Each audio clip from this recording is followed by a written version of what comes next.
It's a painting by David Brooke, and David Brooke, I had not heard of this artist until last week when I saw he had an exhibition at Danks Street Gallery Complex of works like this, and I was really struck by them when I saw them. I suppose they're quite similar to Tom Carmen's, aren't they, in that they have that sort of dappled brush stroke and a very strong sense of air and the light of the day. But they're an interesting bridge from Carmen, who is a plein air or outdoor artist, to some of the other artists in the show who are more studio-based, because they bring together that sense of freshness with a slightly more constructed and simplified compositional style. And they work beautifully from a long way away. They're very Bonnard-esque, Pierre Bonnard, the French painter. They have that sense of a sort of a woven tapestry-like fabric of paint. But when you come up to them, you see that sense of wholeness that has been achieved and of continuous flow between these brush strokes is one side of the painting. The other side is revealed when you come up and see how little patches have been adjusted to each other at the small scale. You probably can't see it if you're standing a long way away, but just in this little patch here, there's a whole little sequence of greens and blues that each seem to be adjusted in light of each other, so that each patch is satisfying unto itself as a sort of miniature composition. But then on stepping away, you still retain that sense of, well, you get something else. You get the representation, you get the trees, the buildings, the landscape. And the same scale of mark all over is what binds the whole thing together, but it's not the same touch all over. It might be a similar sized brush, but sometimes he's moving in with the point, sometimes it's the flat or the side of the brush. And the really very exciting aspect of this painting is that white kind of underlay that is left through the trees and the background. And it's like a swathe from left to right that actually undoes the illusion of trees and buildings. But in undoing it, it actually adds something else, a sort of an abstractness that, I think that if the whites had been filled in the trees here and the buildings, it would not be such an interesting painting. And that brokenness of the representation in this area is really incredible.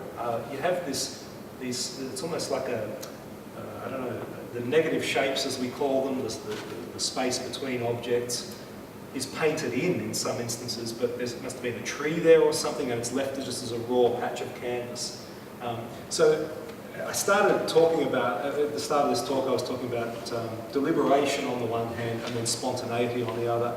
And this artist, David Brooke, seems to me to have been able to get a really strong, intelligent mind for composition to work within an incredibly reasonably quick and spontaneous flowing approach to painting, which is a really difficult thing to do. So it's really, I think, a remarkable painting, and like a couple of other paintings in this exhibition, it's a young artist who I hadn't heard of before this, whose work is still very cheap.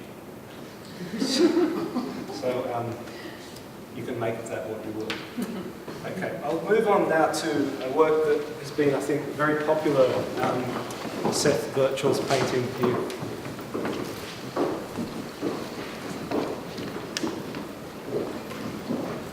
I say that it's been popular because I noticed that the packers picked it, and in the time that I've been here today, in the last hour or so, I've seen a lot of people really stop and look at this painting. And again, it's a young artist who's probably 30-ish, I suppose. And I have to admit that my own approach to painting is not dissimilar to this, so I'm not surprised that I'm drawn to this.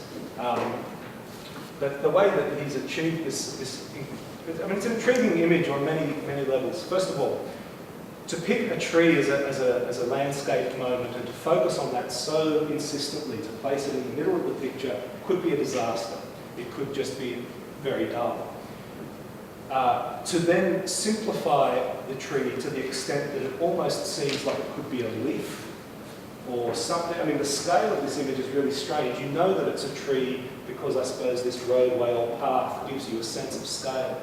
If you block that out, it could just as easily be a very large leaf or a leaf put on a table with a red and white checked tablecloth. It really plays with the sense of scale of this object. And actually it's just occurring to me as I look at it, the point of view on this tree, you would expect that if we're this far away from a tree like that, you'd actually be looking up at the foliage.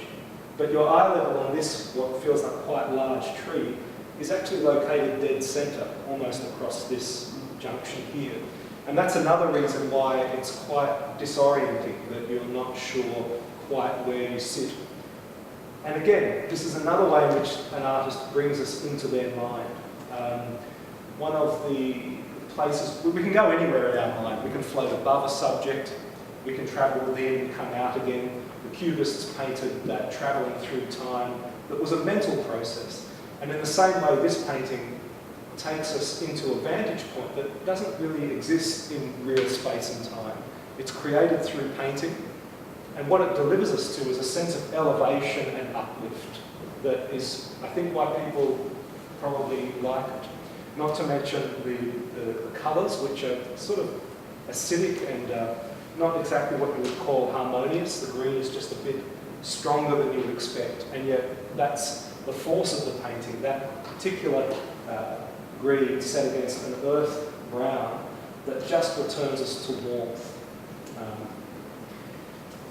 It's also a very bold decision to place such a strong tonal division right across the middle, but in fact that's the thing that relieves the centrality of the tree and brings that background into contact with the tree, thus making for a very tense space.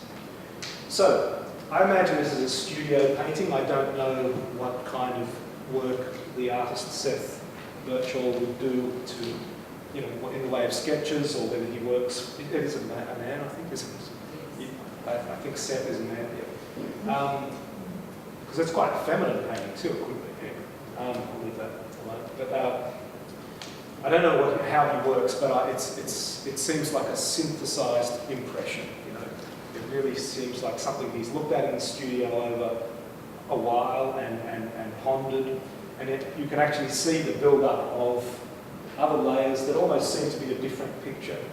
Perhaps he is reusing a canvas from an old picture, but those little circles that are sort of built up with an impasted paint sort of show through and relate the air in this pink zone to this foreground. So even little things that would seem to be incidental in this painting are helping to weave the space together.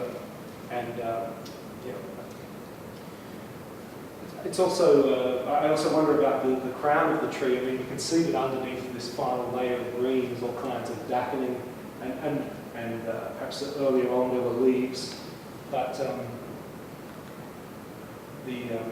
he's really pushed this painting to arrive at a form where everything feels tensed and balanced. Just checking the title of this, it's